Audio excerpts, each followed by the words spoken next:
Center for Vulnerable Populations is a research center, and that means we're devoted fundamentally to discovery and innovation, to new ideas, and to studying to figure out what is most effective. The work that CVP does is so critically important because we have, as a society, evolved into one in which we have the haves and have-nots. So we decided that a Center for Vulnerable Populations could be established with the goal of looking at better ways to improve the quality and safety and care that these patients receive. We have a remarkably dedicated group of staff who are just as committed to the core mission of CVP as our faculty. I'm biased because I am a staff person, but working with the staff I feel are really a big piece of the heart of CVP. 10 years ago, almost to the day, I started the center as one person. I invited Kirsten Bibbins-Domingo to join me. She now is the director of the center. The growth of CVP has been really remarkable to me over time. When we first started 10 years ago, it was really not much more than the two of us. By doing experiments and trying to understand what things work best for this population, we could actually identify best practices. We could identify new ways of approaching and managing patients from vulnerable groups. Working with the CVP faculty and staff has been wonderful. They're all very kind. I actually have a good time when I participate in the studies. We laugh, and I feel like they treat me like my opinion counts. What CVP adds is that tremendous academic spark to help us to develop and prove which strategies are helpful and then disseminate them locally and globally.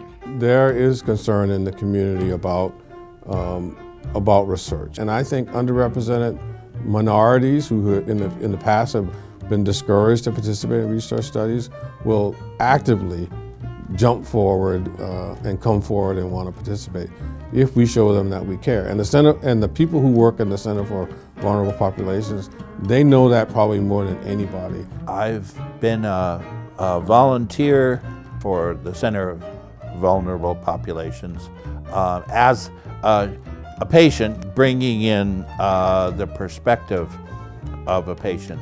It's not only nice, it's great that they want patients to give feedback.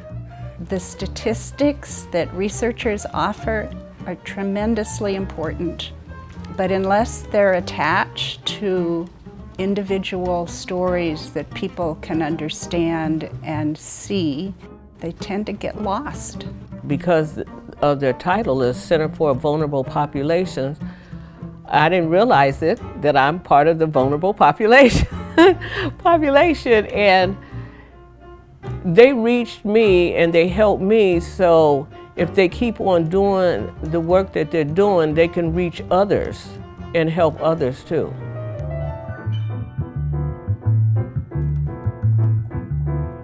There are multiple contributors to health. There are things that happen that individuals do that affect their health.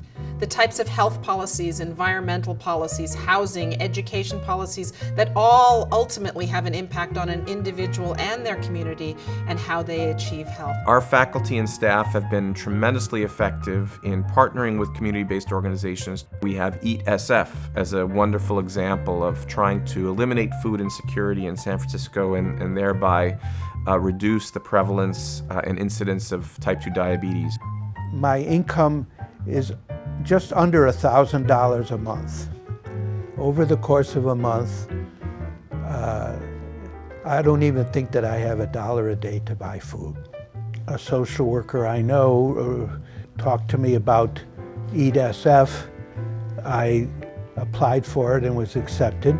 SF Build is an NIH-funded project that is tasked with understanding what works for whom and in what context with respect to increasing the participation of underrepresented groups in biomedical research. If the biomedical research workforce is not diverse, we're not going to get the best answers. The bigger picture is a campaign that is centered on youth voice and the creation of media to counter the type 2 diabetes crisis in young people. With the Bigger Picture Project, we talk a lot about how health is often determined or heavily impacted by what's in your environment, what's around you, what you have access to.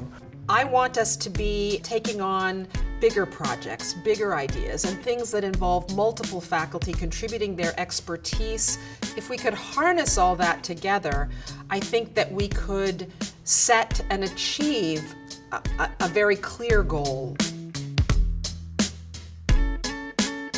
You know, it's been an honor to work with CVP. It's expanded the way that we see the power in our own work. I want to congratulate the faculty and staff of CVP and say you're doing a wonderful job that we're doing together and that you've been doing for the last 10 years. It makes me feel really good to know that there's folks that are championing health, that are there for health equity, that are serving the communities that need it the most. They should be proud of what they're accomplishing, and they should continue to work very hard to do even better. And I think we will improve the care of patients that we really care about. Really, I would just like to say congratulations to everyone who's been with CVP for this whole 10 years. This really is a magical place, and I'm really happy to be a part of it, so congratulations. What we're doing here is both unprecedented and nearly impossible. And one needs to suspend disbelief in this work. And we're talking about taking on major social challenges. I just hope that we keep the faith and keep going.